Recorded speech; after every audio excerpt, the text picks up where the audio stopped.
Hey, it's me, MLB. Here is chapter 38 of Gains, and this one is titled Care. With phone now hung up and paramedics within range, you suddenly entered the conversation. I have her here, you called to the closest guy. Good job, he called back. We'll take her from here, he added as he slowed down and stopped in front of you, his headlamp shining down onto the little bundle clinging to you for dear life. You tried to pry her off yourself to hand her over to him, but she had gathered strength from somewhere and had a death grip on your shirt. There was no way she was leaving you behind.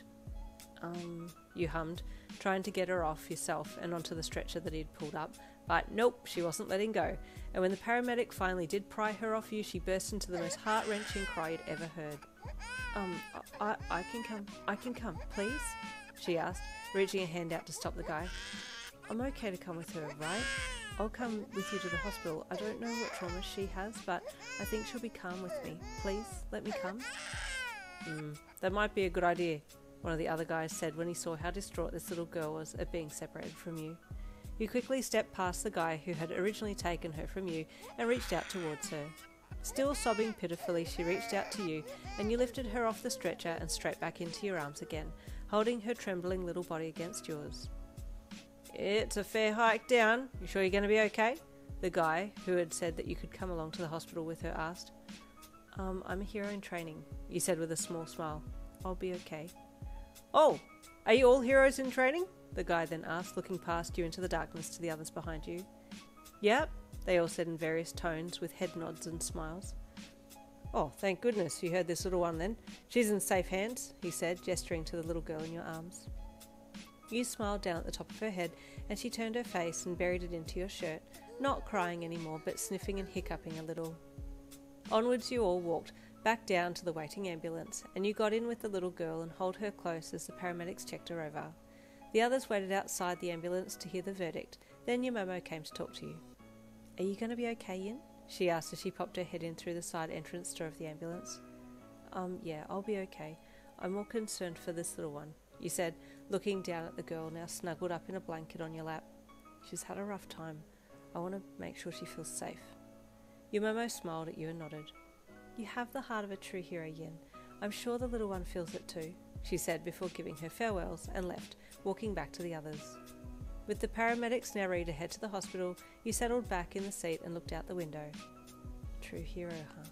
You thought as you watched the lights from the houses outside get closer and closer together, and street lamps started to appear on the sidewalks. I honestly didn't want to even be in the course, but now I think I really do want to be a hero, you thought as you hugged the little girl in closer. She had been sitting very quietly for a while now, and you ducked your head to the side to see her a little better. Her eyes were slowly closing, and you leaned back a bit so she could rest her head against you and drift off to sleep. Who knows how long she'd been awake out there? The paramedic beside you leaned over to check the little snuggled up bundle, and then smiled when he saw that she was falling asleep. The rest will be good for her, he said in a soft voice to you, and you nodded back to him. I hope she's going to be okay. The paramedic said she didn't appear to have any wounds on her. The blood was from someone else. Things were a little busy with the girl once you got to the hospital. Scans, tests and samples were all taken from her, and a few medicines given just in case she was in pain, but she tolerated it all very well, thanks to your presence. At one point you thought you heard her call you T, but you couldn't be sure. She hadn't said much. By the time you got a chance to check your phone, it was very late, and you had another missed call from Kiri and a message of apology telling you that he didn't want to disturb you, but he was just worried and wanted to make sure you were okay. You smiled down at your phone and then looked up at the little girl sleeping in the hospital bed with blankets over her. She had wanted you to be in the bed with her, so you stayed there until she'd fallen asleep and then slipped out to stretch your legs. You'd been holding her and sitting for most of the night now anyway. Hey, you sent in a message to him. I'm all good here. The little girl is okay. No injury. We still don't know who she is and we don't have a name, but I'll stay with her until they figure some things out. Even though it was late, he messaged back immediately and you smiled at his text. Can I call you? It read. You replied with a yes and quickly made sure the phone was still on silent. The screen lit up with his name and you pressed answer call. Hello, you whispered into the phone.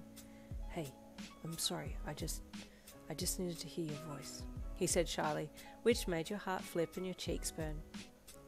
I'm okay, you whispered. We're all okay here. Can I come and see you? Oh, and the little girl. I can bring you some food. Have you eaten? Do you need a jumper? I'll put together a bag and bring it in for you. Oh, that's so kind, Kiri. But I don't think they're letting anyone in at the moment. It's late. And they said that they were keeping this case quiet as the police are looking into some things, he said sadly.